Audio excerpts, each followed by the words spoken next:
Imaginen a un hombre que está caminando por las montañas y llega a un puente que cruza un profundo cañón.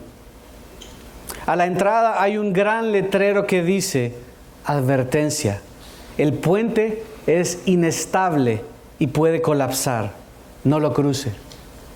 El hombre se detiene y lee el letrero cuidadosamente, entiende cada palabra comunicada allí, incluso les explica a los otros por qué el puente es peligroso. Está completamente de acuerdo con la advertencia, se ve.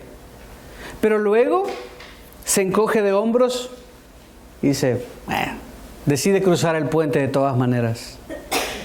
¿De qué sirvió el conocimiento de este hombre? ¿De qué sirvió? No sirvió de nada. El problema no era que le faltara información. El problema era que no actuó conforme a lo que sabía que era verdad. Entendemos este principio en la vida diaria. Saber que una medicina puede salvarte la vida no sirve de nada si nunca te la tomas. Saber que un edificio está en llamas no sirve de nada si no sales de él. Saber que un puente es inseguro no sirve de nada si decides cruzarlo de todos modos. La verdad exige una respuesta. Y precisamente esto es lo que Jesús confronta en Marcos capítulo 12, versículos 35 al 37, donde estaremos ahora, si me acompañan. Los escribas conocían muchos datos acerca del Mesías. Sabían que sería el hijo de David. Pero conocer datos o hechos acerca del Mesías no era suficiente. La verdadera pregunta es, ¿qué harás con la verdad una vez que la conozcas? ¿Qué hacemos? Jesús demuestra que el Mesías no solamente es el hijo de David, también el Señor de David, como veremos hoy. Y si eso es verdad, entonces Él merece más que nuestro simple acuerdo intelectual. Él merece nuestra fe, Él merece nuestra obediencia, Él merece nuestra adoración y nuestra sumisión. Él merece todo de nosotros. Leamos entonces nuestro texto de hoy, Marcos capítulo 12, versículo 35 al 37. Mientras enseñaba en el templo, Jesús decía, ¿por qué dicen los escribas que el Cristo es hijo de David? David mismo dijo por el Espíritu Santo, el Señor dijo a mi Señor, siéntate a mi diestra hasta que ponga a tus enemigos debajo de tus pies. David mismo lo llama Señor. ¿En qué sentido es pues su hijo? Y la gran multitud lo escuchaba con gusto. Y es posible conocer la verdad acerca de Jesús y aún así no responder adecuadamente. El verdadero conocimiento de Cristo debe conducir, como dijimos, a la fe, a la obediencia, a la adoración. Jesús pregunta acerca de lo que creían los escribas. Está haciendo una aseveración mientras enseña ahí en el templo. Y acababa de haber tenido una conversación con ellos, que es en lo que basamos, ¿se acuerdan?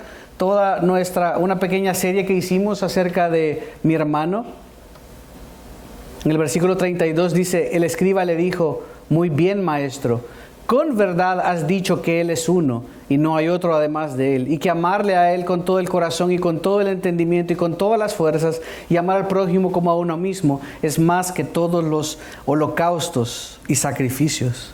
Él reconoció que lo que Jesús decía, es Dios, era verdad. Pero Jesús dice en el versículo 34, viendo que él había respondido sabiamente, esto es Jesús, que el escriba había respondido sabiamente, le dijo, no estás lejos del reino de Dios. Pero es que no basta con afirmar una verdad, sino con vivir esa verdad. No basta estar cerca del reino de Dios, sino ser parte del mismo. O eres del reino de Dios, o no eres del reino de Dios. Si estuviste cerca, quiere decir que nunca lo lograste. Solo hay uno que gana un campeonato como el campeonato del mundo. Solo uno lo va a ganar. Y los demás, no, pero yo llegué a segundo lugar. Es mentira, ese es el primer perdedor. Segundo lugar quiere decir que tampoco lo lograste. No importa, solo hay un campeón. Nadie recuerda al subcampeón. No es lo mismo porque estamos en una maratón y todos los que llegaremos, no se trata de quién llega primero. El punto es llegar o no llegar. Si estuviste cerca, quiere decir que nunca lo alcanzaste. Lo mismo sucede al final de esta interacción.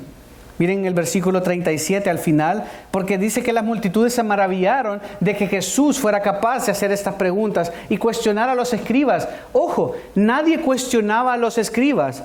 De las tres partes de las que se componía el Sanedrín, como hemos visto antes, los escribas eran los expertos de la ley. Tú no vas y cuestionas a un abogado porque no eres abogado. Jesús está cuestionándolos y está, como vamos a ver, diciendo, si ellos dicen esto, ¿por qué entonces esto? Y dice versículo 37, la gran multitud lo escuchaba con gusto. Pero, ¿de qué sirve que tú pienses hoy que este es un buen mensaje, que es un buen sermón, si no haces nada al respecto, si no actúas en consecuencia? ¿De qué te sirve estar 10 años, 20 años, 6 meses en la iglesia, escuchando y supuestamente ganando conocimiento si tu corazón no es transformado? No sirve de nada. No dice que se arrepentían de sus pecados, no dice que confesaban a Jesús como Señor y lo seguían, no dice que obedecían su palabra. De hecho, una gran parte de la gente diría más adelante, crucifíquenle, mátenle, devuélvanos a este asesino Barrabás y maten a Jesús. Bueno, pero para entender por qué Jesús hace estas preguntas, versículos 35 y 36, ¿por qué hace estas preguntas citando el Salmo 110.1? Es necesario que vayamos al mismo y entendamos qué es lo que este Salmo comunicó. Miren el Salmo 110.1, siempre que esto ven el versículo 36, nos ayuda la Nueva Biblia de las Américas cuando es una cita textual, una cita del Antiguo Testamento, pone esa cita en letras mayúsculas, como lo ven ahí en la pantalla. El Señor dijo a mi Señor, siéntate a mi diestra hasta que ponga a tus enemigos debajo de tus pies. Está reconociendo, Jesús está citando del Antiguo Testamento. Entonces vamos a Salmo 110, versículo 1, donde originalmente se escribió este texto. Sé que es un salmo de David y vamos a ver cómo ellos mismos reconocían que este era un salmo davídico y cómo también era un salmo que se refería al Mesías. Utilizaremos varias preguntas nosotros mismos para entender mejor lo que pasa. El Salmo 110 es el salmo más citado en el Nuevo Testamento. Una de las pruebas de si un libro era legítimo en el Nuevo Testamento, que la iglesia no decidió hacer esto, la iglesia reconoció lo que el Espíritu de Dios había hecho. Una de las pruebas era que este libro citara la Escritura. El Salmo 110 es el salmo más citado en el Nuevo Testamento. Es un salmo claramente mesiánico. Este salmo presenta a Yahweh, el Señor. Miren lo que dice el Salmo 110. Dice el Señor, y lo van a ver, no es mayúsculas, se llama en castellano o en español versalitas. Es una mayúscula más pequeñita. Nótese que la E, la ñ, la O y la R no están al mismo nivel. Déjenme ver si logro hacer esto.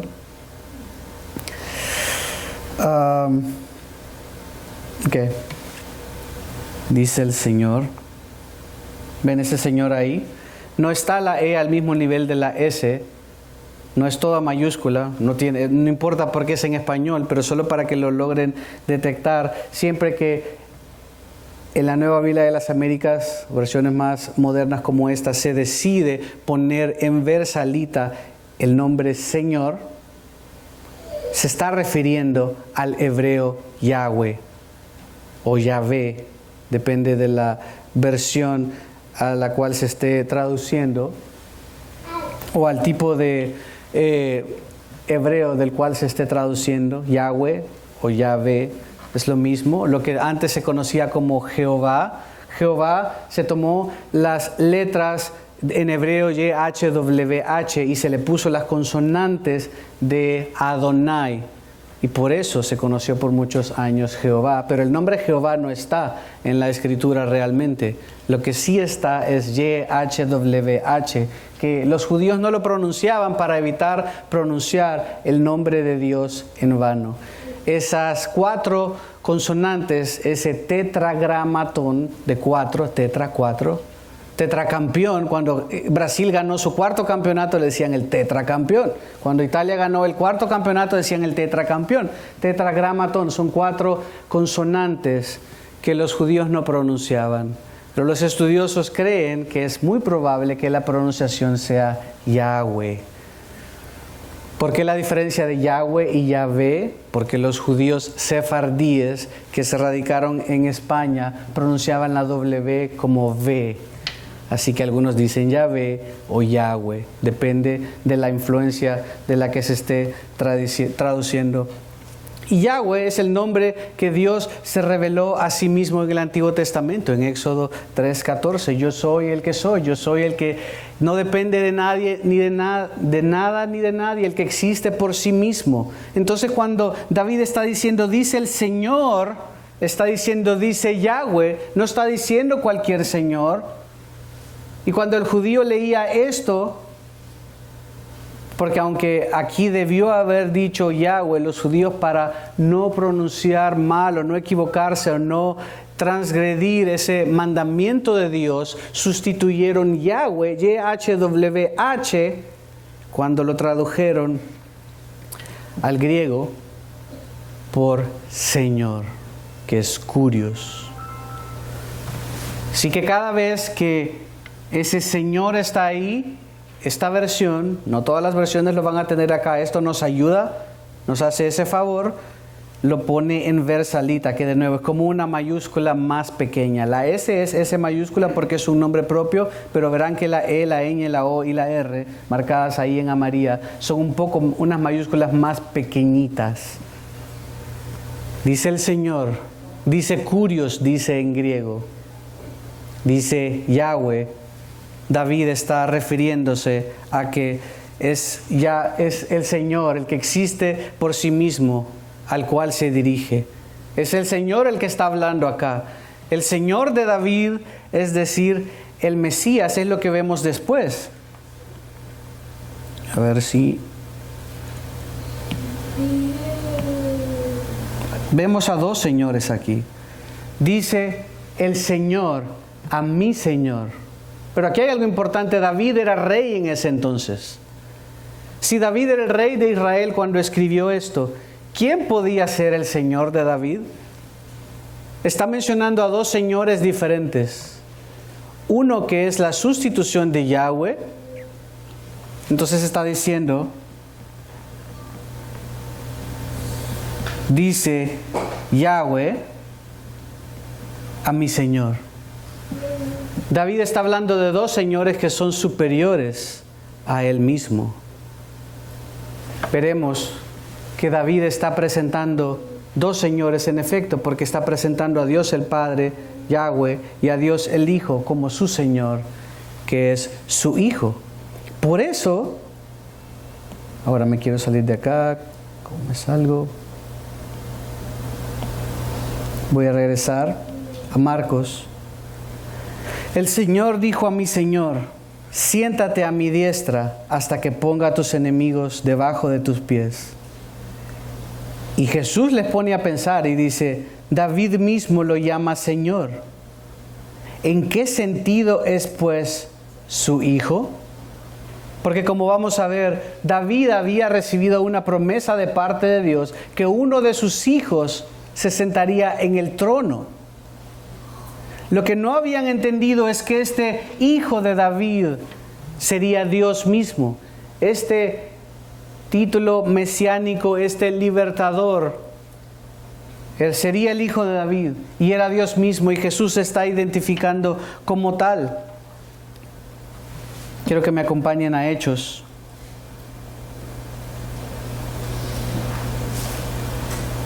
Hechos capítulo 2, versículo 32. El Salmo 110, 1. es tan citado en el Nuevo Testamento, porque habla de la exaltación de Cristo. Por ejemplo, acá en Hechos 2:32 dice: a este Jesús resucitó, de lo cual todos nosotros somos testigos. Así que, exaltado a la diestra de Dios y habiendo recibido del Padre la promesa del Espíritu Santo, ha derramado esto que ustedes ven y oyen. Porque David no ascendió a los cielos, pero él mismo dice: dijo el Señor a mi Señor, citando otra vez el Salmo 110:1, siéntate a mi diestra hasta que ponga a tus enemigos por estrado de tus pies. David está describiendo algo que Dios haría en el futuro, que Dios sentaría a su Hijo en su trono hasta que pusiera a sus enemigos por estrado de sus pies. Y miren que el versículo 36 nos ayuda a entender. Dice: sepa pues con certeza toda la casa de Israel que a este Jesús, a quien ustedes crucificaron, reflexiona Pedro, Dios lo ha hecho Señor y Cristo. Está diciendo tiempo después: este es el Cristo, este es el Señor, a quien lo ha sentado en su trono, a quien lo ha puesto en autoridad. Y el Salmo, regresando al 110, voy a ir a varios lugares, pero si no me pueden seguir, lo pueden leer acá conmigo. Como vimos en Hechos capítulo 2, no solo el Señor lo exaltó a su Hijo Jesús, después de morir, después de levantarlo de entre los muertos, también lo sentó a la diestra del Padre. Vamos a ver un poco más de eso después. Y lo confirma como un sacerdote real, un sacerdote como ningún otro. Por eso el Salmo 110:4, más adelante, después de esa cita, dice: el Señor ha jurado y no se retractará. Tú eres sacerdote para siempre, según el orden de Melquisedec. Y si han seguido la serie de Hebreos con el pastor Bart en la segunda hora, este era un orden superior, un orden diferente. Abraham dio ofrendas a Melquisedec porque reconoció que era de un orden superior.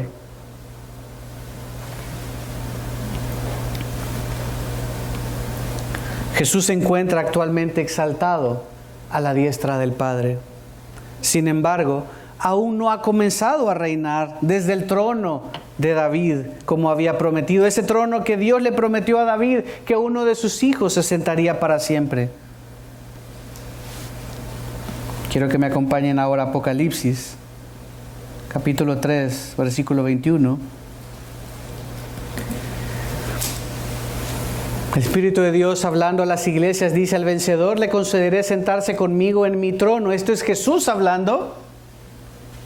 Al que venza, al que llegue, al que se gradúe, al que termine, le concederé sentarse conmigo en mi trono, dice Jesús, como yo también vencí y me senté con mi Padre en su trono. Está diciendo Jesús: mi trono todavía no está en operación. Yo estoy en el trono de mi Padre. Aún no viene esa segunda parte. Vino como el siervo sufriente a morir, como hemos estado hablando, pero un día regresará a reinar. Pero regresemos entonces. El Señor dijo a mi Señor: siéntate a mi diestra.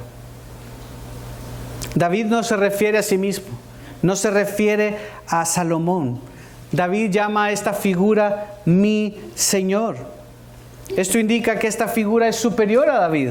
Estamos repasando, esta figura es un descendiente futuro de David. Los escribas reconocían que esto, el Salmo 110 citado aquí en Marcos 12, era un texto mesiánico. Por eso Jesús dice en el versículo 35, ¿por qué dicen los escribas que el Cristo es hijo de David? Y luego cita y dice: ¿en qué sentido es pues su hijo? Jesús estaba tratando de hacerlo pensar, ¿cómo es posible que los escribas dicen que el Cristo debía ser el hijo de David, pero David le llama Señor? ¿Cómo es posible que sea su hijo y su Señor? Bueno, no entendían que esto era porque el Mesías no solo iba a ser hijo de David, iba a ser hijo de Dios, el Altísimo, Dios mismo encarnado. Es algo que todavía no entendían, es algo que las multitudes seguían sin entender. Pero Jesús estaba atribuyéndose divinidad acá.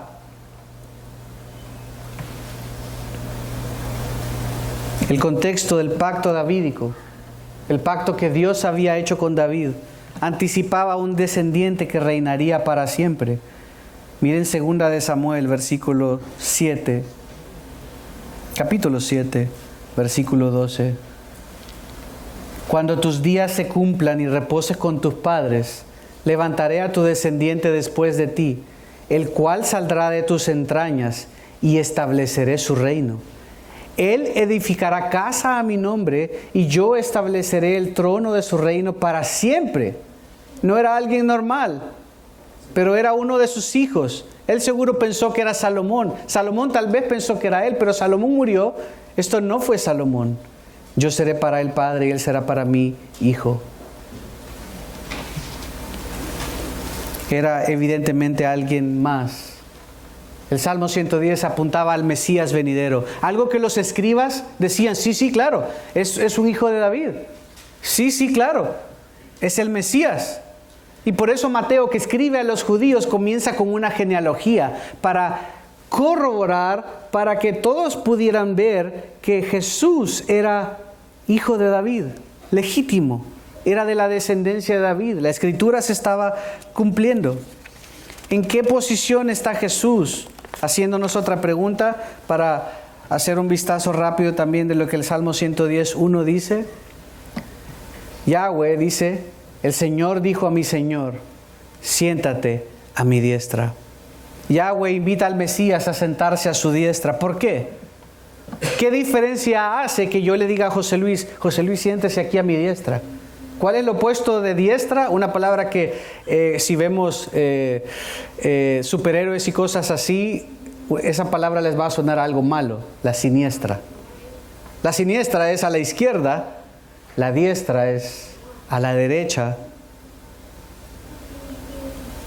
Sentarse a la diestra de Dios o sentarse a la diestra de una autoridad, de un gobernante en la antigüedad, quería decir autoridad.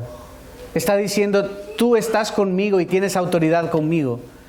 Número 2, tienes honor. Número 3, tienes poder. Número 4, tienes aprobación divina.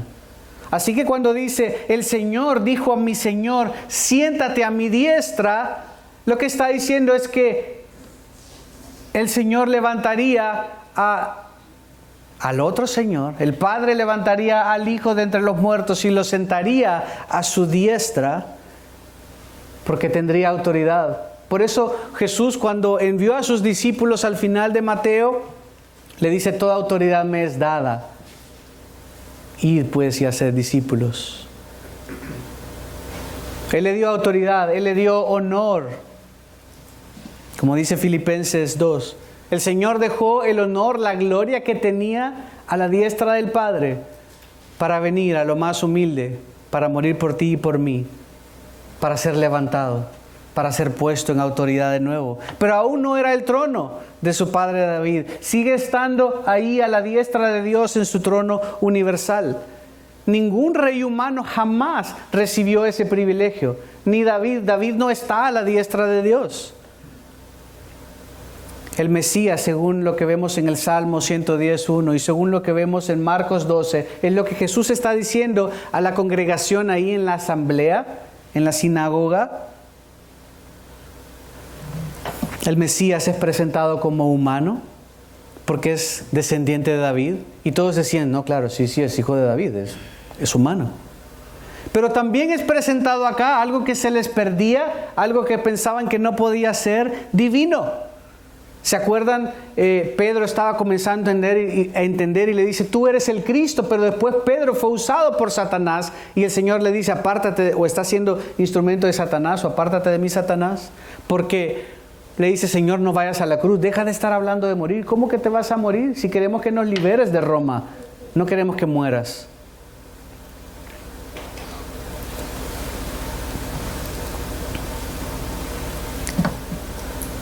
Era divino, compartiendo autoridad y gloria celestial de Yahweh. David estaba escribiendo acerca de su hijo, No sé si entendía plenamente todo lo que iba a hacer, porque la revelación en la Escritura es una revelación progresiva y cada gente recibió lo que necesitaba para ese entonces. Y el Espíritu Santo fue el supervisor, el superintendente, asegurándose que cada palabra de la Escritura fue registrada tal como Él quería. David está hablando acerca de un descendiente suyo que también sería hijo de Dios. Y es la única manera que alguien puede tener un trono eterno para siempre. Es ese Mesías que vendría. Pero los escribas se quedaban hasta, sí, es descendiente de David, y esperamos que Él venga y le dé en la neck a los romanos y que nos libere. Jesús afirma esta posición exaltada al identificarse como el Hijo del Hombre de Daniel 13 y con el Señor del Salmo 110. Ya hemos visto Daniel antes en otras ocasiones, pero quiero que lo vean conmigo.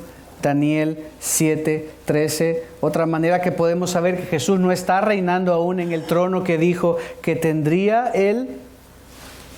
Dice Daniel 7:13, y seguí bien mirando en las visiones nocturnas, y en las nubes del cielo venía uno como hijo de hombre que se presentó al anciano de días. Y fue presentado ante Él, y le fue dado dominio, gloria y reino, para que todos los pueblos, naciones y lenguas le sirvieran. Su dominio es un dominio eterno que nunca pasará, y su reino uno que nunca será destruido. Vemos aquí metido en esta profecía, segunda de Samuel 7, la promesa de Dios al Mesías. Vemos el Salmo 110, porque esto no va a pasar sino hasta que sus enemigos sean puestos por estrado de sus pies. Entonces veamos la palabra hasta. ¿Por qué es importante la palabra hasta? Dice, siéntate a mi diestra hasta, o sea, no para siempre vas a estar en mi trono de autoridad, que los teólogos llaman a esto el trono universal de Dios. Otro es el trono que espera para que alguien se siente, el trono de Dios en esta tierra, el cumplimiento perfecto de la promesa de David a David. La palabra hasta indica un periodo de espera. Si yo te digo, sabes, no, espérate hasta unos 10 minutos, a las 10, hasta las 10, y ahí vas al baño. Si le dices a tu hijo eso, papá, quiero ir al baño, espérate 10 minutos más. La palabra hasta indica un periodo de espera. Durante este periodo el Mesías permanece, está hoy en día exaltado en el cielo. Hoy día Jesús está a la diestra del Padre, dice, intercediendo por nosotros. El Espíritu Santo en el creyente reside en el creyente, orando por nosotros, gimiendo por nosotros. Y Jesús está a la par del Padre, a la diestra del Padre, en victoria, pidiendo por ti y por mí. Que nuestra fe no falte. No estamos solos. Sus enemigos aún no han sido sometidos. Miren al mundo alrededor. ¿Les parece que Dios está reinando? ¿Les parece que todo está yendo bien? ¿Que no hay injusticia? ¿Que todo va bien? ¿Que tú nunca te pegas en el dedo gordo con la mesa? ¿Que nunca te pegas con el martillo en el dedo? ¿Que nunca te salen caries porque Dios está reinando? Por lo tanto, estar sentado a la diestra del Padre no es lo mismo que el establecimiento final del reino de Dios. Es una fase preparatoria antes de la manifestación plena que vimos. Acabamos de leer en Daniel 7, 13, 14, que sucederá cuando Jesús regrese, que entonces el Padre le dará el trono que le prometió. Y si quieren ver un texto del Nuevo Testamento, Mateo 25, versículo 31, dice de nuevo, ¿cuándo va a pasar esto? Mírenlo aquí conmigo. Pero cuando el Hijo del Hombre venga en su gloria, cuando esto pase, no ha venido en su gloria, vino primero en su humillación, en su humildad, vino en un pesebre, vino callado, vino solo siendo anunciado a un grupo de personas, pero cuando Él venga de nuevo, todo ojo le verá. Dice, cuando el Hijo del Hombre venga en su gloria, nótese de nuevo que este Hijo del Hombre no es una palabra para describir que era un humano, es un término mesiánico usado en Daniel 7, 13 y 14. para atribuir al Mesías, para atribuirse a Dios mismo. Cuando el Hijo del Hombre venga en su gloria y todos los ángeles con Él, entonces Él se sentará en su trono de gloria. Hoy día no está en su trono de gloria, está en el trono de su Padre. Pero cuando Él venga, sus enemigos sean derrotados, Él se sentará en el trono de su gloria y reinará para siempre. Esto esperaba Israel. Israel quería un Mesías victorioso que matara a todos y comenzara una época de prosperidad de Israel, no de Dios.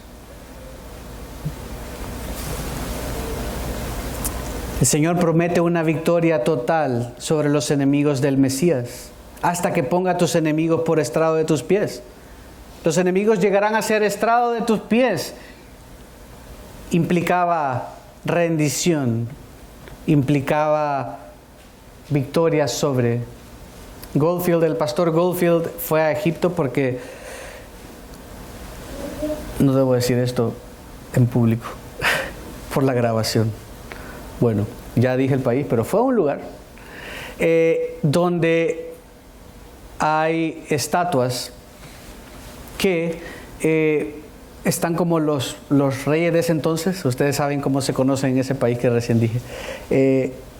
Y abajo aparecían ellos como sentados en un trono, y pintados y dibujados y con grafiti y demás, aparecían sus enemigos derrotados.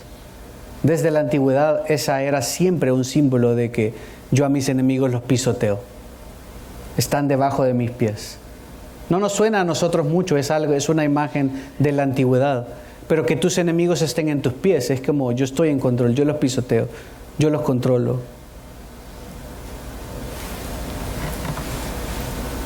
Esta victoria aún espera un cumplimiento completo. Después de esta victoria, el Mesías establecerá su reino eterno. El pacto davídico se cumplirá finalmente. Jesús reinará. Y entonces vendrá todo eso que anhelamos, todo eso que pensamos. No habrá más pecado, no habrá más dolor, no habrá más lágrima, no habrá más quebranto. El Salmo 110:1 presenta al Mesías como exaltado en el cielo. Está a la diestra de Dios. La diferencia entre nosotros y el resto del mundo que tiene a sus líderes en la tumba es que nuestro líder, nuestro gobernante, nuestro rey, nuestro maestro está a la diestra de Dios. Está vivo. Que cuando tú oras en el nombre de Jesús, Él te escucha. Está intercediendo por ti. No estás solo. Él prometió estar con nosotros todos los días y hasta el fin del mundo. Está a la diestra de Dios. Es reconocido por David como su Señor. Está esperando la derrota de sus enemigos. Está esperando el tiempo en el que Él va a venir a juzgar. Está destinado a establecer su reino prometido sobre la tierra.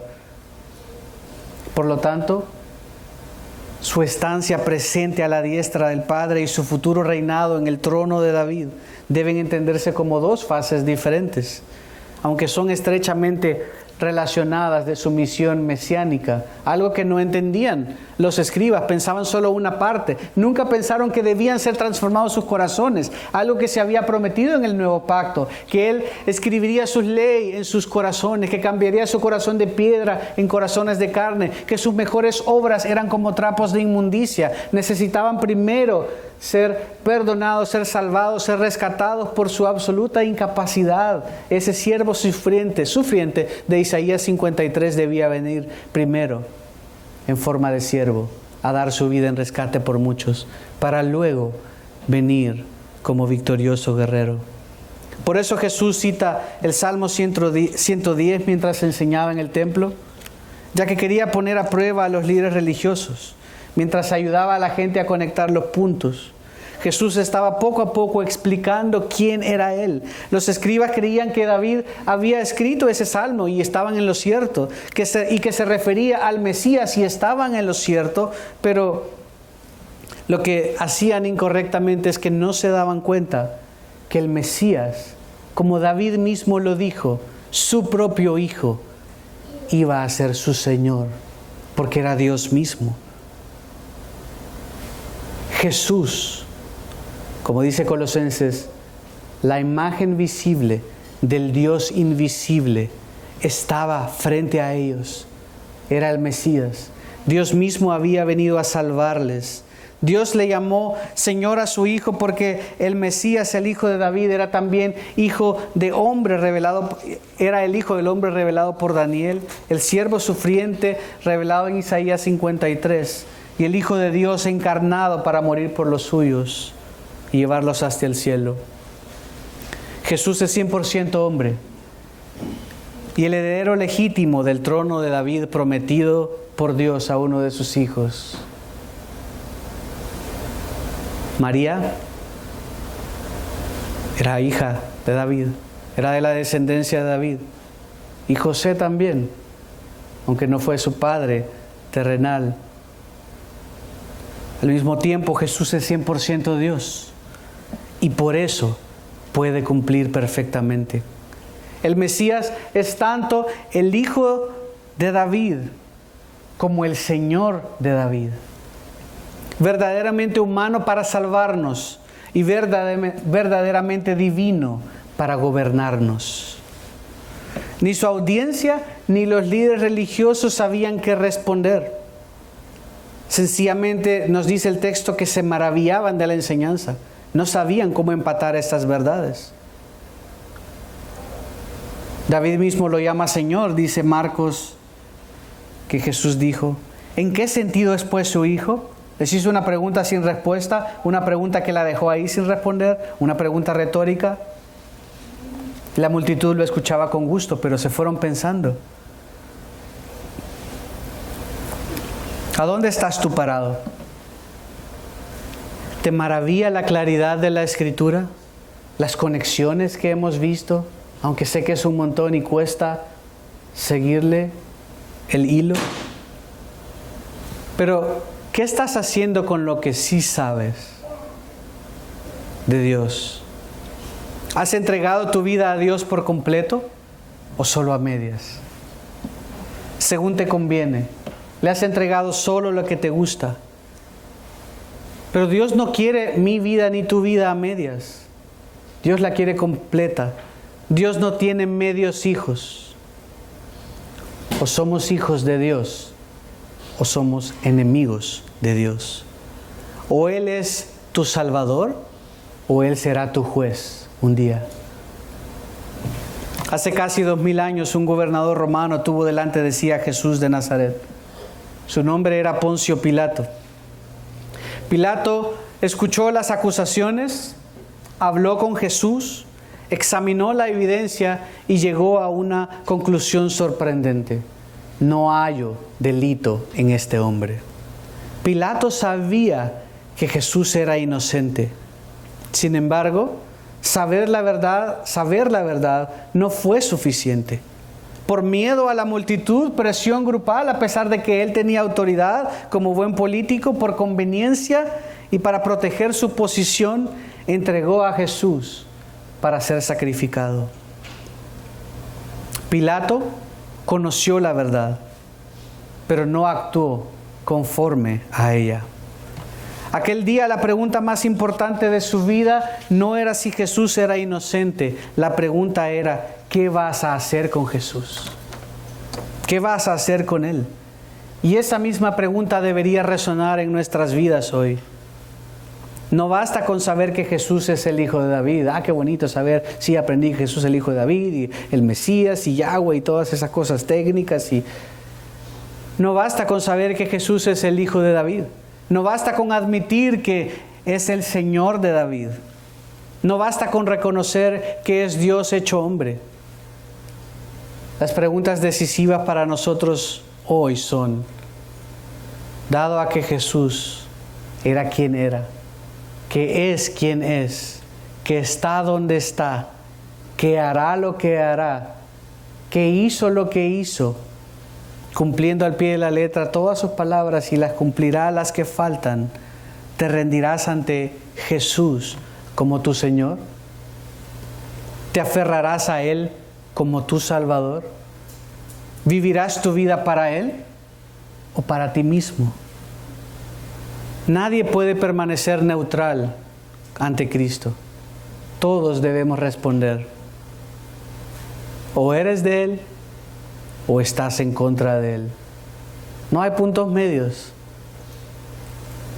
La pregunta más importante de tu vida no es quién dices que eres tú, sino qué harás con Jesús, el Hijo de David y el Señor de David. No seremos juzgados por la cantidad de información que tuvimos acerca de Cristo, sino por nuestra respuesta al Cristo que nos fue revelado. Lo repito, no seremos juzgados por la cantidad de información que tuvimos acerca de Cristo. Puede que sepas mucho, puede que sepas poco, puede que puedas hacer todas esas conexiones, puede que todavía no, pero poco a poco vas a ir entendiendo más. Pero por lo que vas a ser juzgado es por tu respuesta al Cristo que se te fue revelado. ¿Qué dices? ¿Qué piensas? ¿Qué harás? ¿Qué haremos? Mientras oramos les invito a ponerse en pie. Vamos a terminar cantando acerca de Él, adorándole a Él, reconociendo que es Dios, reconociendo que es Señor.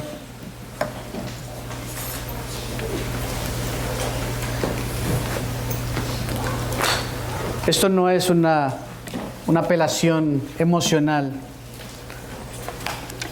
pero aprovecha mientras oramos, mientras cantamos, y reconoce y evalúete. ¿Es Jesús mi Señor realmente? ¿Es Jesús mi Salvador? ¿Es Él mi Rey? ¿Es Él mi Dios? Porque si no lo es, eres enemigo de Él. Y así todo, como Él es bueno y amoroso y fiel, Él te va a juzgar cuando finalmente venga. Y esos enemigos que serán puestos por estrado de tus pies te incluye a ti. Y debes estar seguro que entiendes esto. No puedes decir más que nunca entendiste esto porque te lo estoy diciendo yo. Lo hemos leído. Pero si tú eres su hijo, adórale y vive como tal. Y reconócele como tu Señor. Y vive para Él. No a medias. Busca obedecerle, busca amar lo que Él ama. Busca obedecer su palabra. Ríndete a Él. Si hay pecado hoy en esta hora que te ha estado evitando hacerlo, entregarte de lleno, vivir para Él, obedecerlo, confiésalo, confiésaselo. Él es fiel en perdonar nuestros pecados. Él es fiel en derramar de su gracia y de su misericordia. El que viene a Él, el que toca la puerta, Él la abre. Somos nosotros los que nos escondemos cuando abren la puerta. Dile que no estoy. Pero Jesús siempre la abre. Jesús siempre responde. Si no eres su hijo, hoy puede ser el día de salvación. Reconoce tus pecados, reconoce tu incapacidad y dile: Señor, perdóname por mis pecados. Quiero tu perdón, el perdón que solo tú puedes dar, que nadie le puede dar, esa salvación que solo tú me puedes dar, ese nuevo corazón con nuevos deseos que solo tú me puedes dar. Quiero que seas mi Señor, quiero que seas mi Dios, quiero que seas mi Salvador. Y si ya es tu salvación, pero has estado viviendo como de la secreta, si ya Él es tu Salvador, pero todavía tu Señor no tanto, es hora de hacer sentido de lo que la Biblia revela. Porque Él no solo quiere ser tu Salvador, sino también tu Señor en todo momento. Permítame orar y terminaremos cantando.